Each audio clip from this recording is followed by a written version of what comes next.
How we doing? It's cold out there.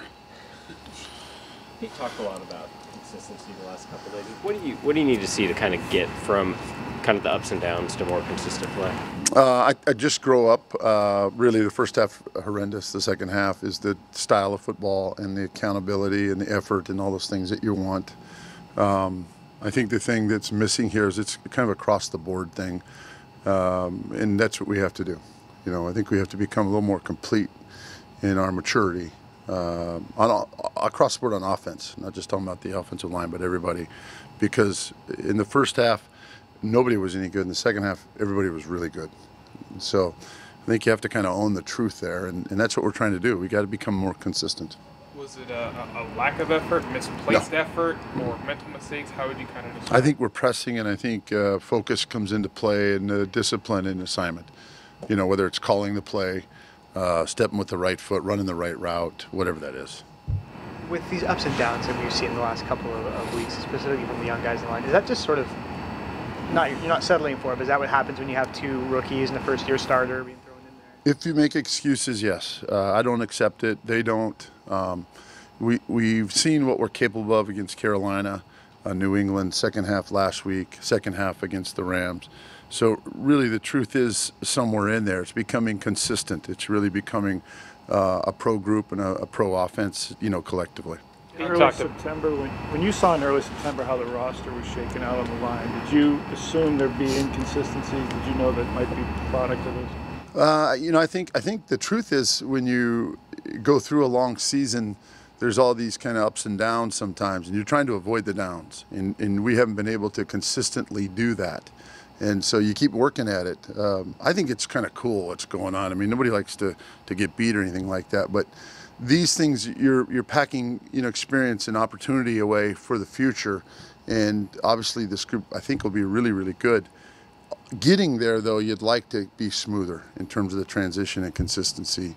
So to answer your question, you hope not. You hope you don't have those ups and downs. When you do, you want to come out of them the right way, and that's obviously what we've been working on for a while now. How close do you feel it is to finding what you're looking for? I think if we win the next week, then we're there. You know what I mean? That's it. This business is week to week. So to make more out of that would be, I think, foolish. It's what you do right now. And again, the first half not very good, second half spectacular. Maybe the best football we played all year. And so where was that in the first 30 minutes? That's really the question. Does Gary Gilliam stay at right tackle for now? He does for right now, yep. How has he handled that coming back? Seems to be fine.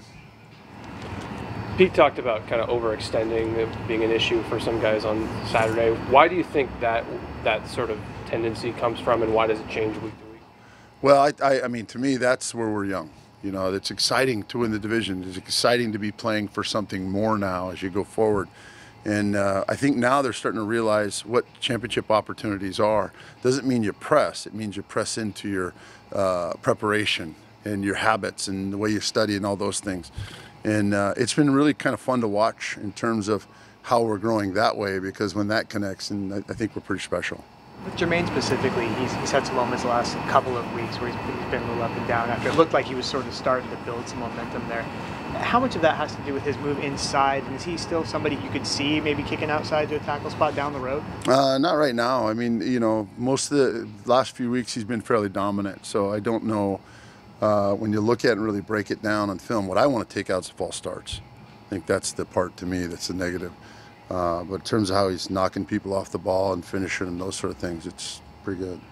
Have you seen Jimmy Graham progress as a blocker this year? I have.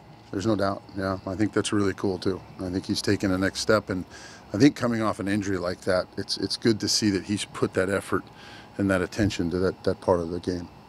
How much input do you get in the offseason to make sure that in the draft and free agency, guys are being brought in who you feel like fit your style and guys you can work with? Yeah, we work on that together, and I think here you're fortunate because you do have a voice, and you know, we've been so good for all these years, and everybody likes to hit the panic button, but we don't.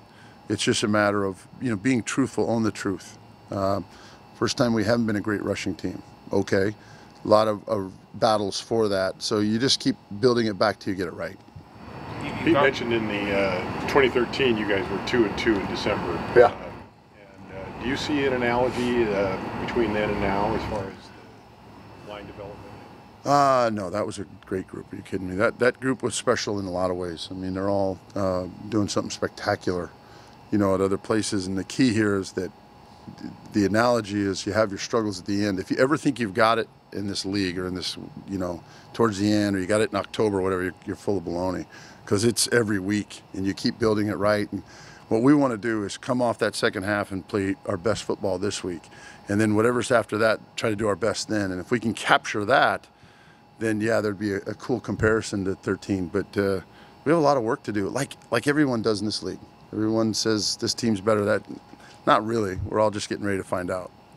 You've had to run about 9 or 10 different running backs throughout the year. The group that you have now, how are they fitting in? Terrence coming in, McKissick, and how do you move forward with the guys?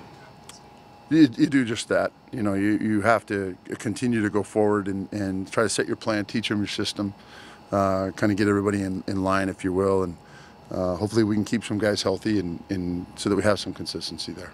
The issues on Saturday, did you see it as more of a perimeter or interior issue, or was it everything? Well, I mean, again, there's a lot went on. There's 11 dudes in the huddle, and so I think that is more the issue than anything else. What about the fourth down play near the goal line? What happened there? That was a missed assignment, and that was, to me, that's bad coaching. We could have called the play different, and not meaning a bad play call, don't go there. It's how we designed it. So we need to do a better job of how we design that play. Anything else, guys? Thank you. Okay, thank you.